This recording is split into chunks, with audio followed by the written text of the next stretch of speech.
నమస్తే, welcome to Raj news బులెటిన్లో ముందుగా డీటెయిల్స్ చూద్దాం.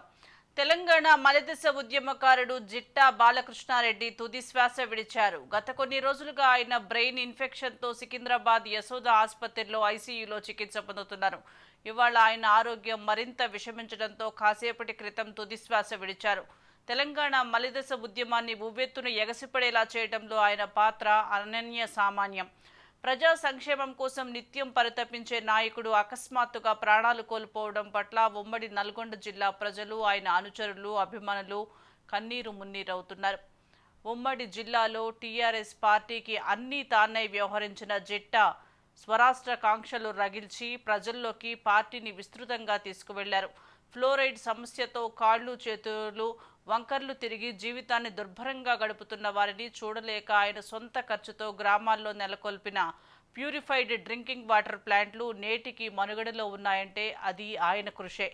జిట్టా బాలకృష్ణారెడ్డి అంత్యక్రియలు భువనగిరి శివారులోని మగ్ధుంపల్లి రోడ్లో గల ఆయన వ్యవసాయ క్షేత్రంలో నిర్వహించనున్నట్లుగా ఆయన సంబంధీకులు తెలిపారు.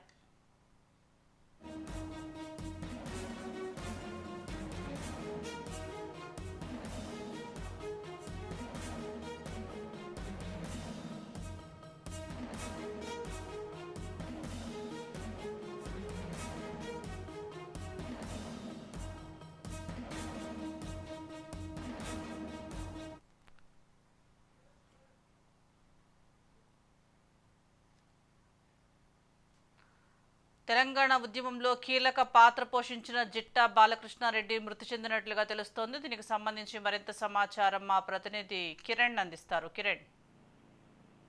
సుజాత, తెలంగాణ ఉద్యమకారుడు చివరి దశలో బీఆర్ఎస్ పార్టీలో చేరినటువంటి జిట్టా బాలకృష్ణారెడ్డి గత కొద్ది కాలంగా బ్రెయిన్ ఇన్ఫెక్షన్ తో బాధపడుతూ సికింద్రాబాద్ లో యశోద హాస్పిటల్లో చికిత్స పొందుతూ ఈ కొద్దిసేపటి క్రితమే తుది శ్వాస విడవడం జరిగింది. దీంతో ఉమ్మడి నల్గొండ జిల్లా వ్యాప్తంగా కాకుండా భువనగిరి ప్రజలైతే తీవ్ర దిగ్భ్రాంతికి లోనైనట్టు చెప్పవచ్చు.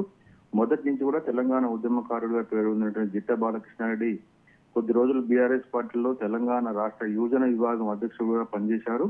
ఆ తర్వాత 2 దఫాలుగా టికెట్లు లభించిన పక్షంలో 2009లో ఆయన ఇండిపెండెంట్ గా పోటీ చేసి భువనగిరి నుంచి అభ్యర్థిగా కూడా నిలబడడం జరిగింది. ఆ తర్వాత వైఎస్ రాజశేఖర రెడ్డి ఉన్న సమయంలో తిరిగి కాంగ్రెస్ పార్టీలో చేరాడు. ఆ తర్వాత కొన్ని రాజకీయ కారణాల వల్ల తిరిగి ఆయన సొంతంగా యువ తెలంగాణ పార్టీని స్థాపించి కొద్ది రోజులు భువనగిరి నియోజకవర్గంలో పలు సమస్యలపైన మూసీ కాలువ, బునాడి కాలువ, అదేవిధంగా పిల్లాపల్లి కాలువ ప్రజలు ఎదుర్కొన్న సమస్యలపై ఆయన కొద్ది రోజులుగా పోరాడుతూనే ఉన్నాడు.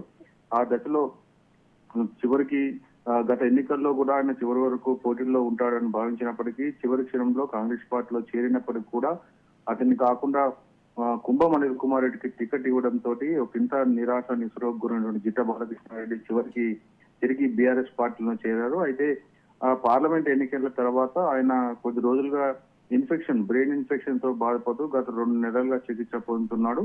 ఈ రోజు ఆయన తుదిశ్వాస విదేశంతో భువనగిరి శోక సముద్రం ముందు చెప్పవచ్చు. అన్ని రాజకీయ పార్టీలతో పాటు తెలంగాణ ఉద్యమంలో కీలకంగా వ్యవహరించి భువనగిరి నియోజకవర్గ ప్రజల మన్నలతో పాటు తెలంగాణ వ్యాప్తంగా కూడా జిట్టా బాలకృష్ణ ఒక పేరు ప్రఖ్యాతులు సంపాదించుకున్నాడు. ఈ దశలో ఆయన 50 సంవత్సరాల వయసులోనే తుదిశ్వాస విడడంతో అన్ని రాజకీయ పక్షాల నాయకులు కూడా తీవ్ర విచారం అయితే వ్యక్తం చేస్తున్నారు. మొత్తానికైతే ఈ రోజు సాయంత్రం భువనగిరిలోని ఆయన సొంత ఫామ్ హౌస్ లో అంత్యక్రియలు నిర్వహించేందుకైతే కుటుంబ సభ్యులు ఏర్పాటు చేస్తున్నారు. Sujatha. Right, thank you Kiran.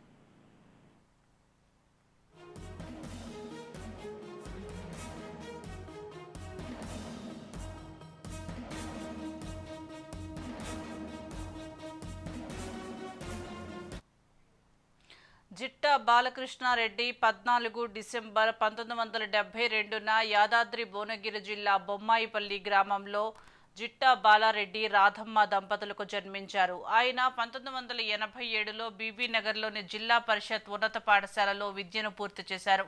1989లో భువనగిరిలోని ప్రభుత్వ జూనియర్ కళాశాలలో ఇంటర్మీడియట్ కంప్లీట్ చేశారు.